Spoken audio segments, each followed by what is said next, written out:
This morning we had limited productivity data out, didn't have service data. We did have manufacturing productivity. It was up 1.3% for that Q4 preliminary read. That's almost double the pace if you look at the end of 17 to the end of 18. Can you make a comment on productivity and why it seems to be spongy, although it has improved of late?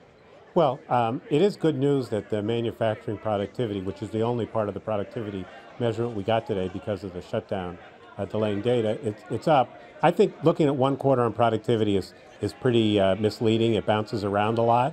I think what's happening is, and you can look at the economy writ large, it seems to be going the other direction. There seems to be a lot of hiring, and what GDP growth doesn't seem to be picking up steam. Well, more hours worked without a commensurate increase in productivity, without commensurate increase in output, suggests that productivity across the economy is a little weak, and so that's concerning. So today's number is good news, but I don't think it's dispositive.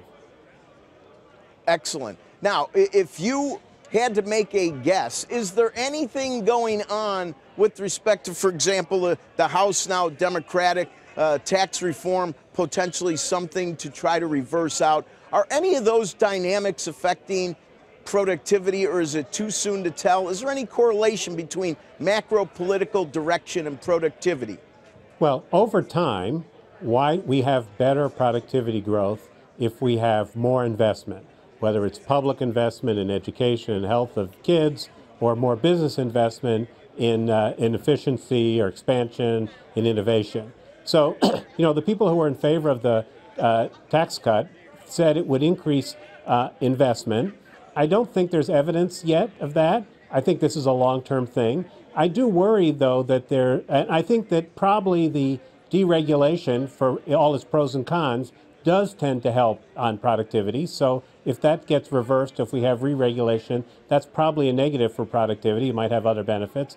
I am worrying a lot about, though, that we're falling behind on any kind of public investment, even the stuff that used to be bipartisan, infrastructure, for instance. But I think that the most important thing to remember is, even if the case for the Trump presidency and the tax cuts and deregulation was going to increase productivity, that's a long-term bet, and it's too soon to come to any kind of conclusion about whether it's had an effect.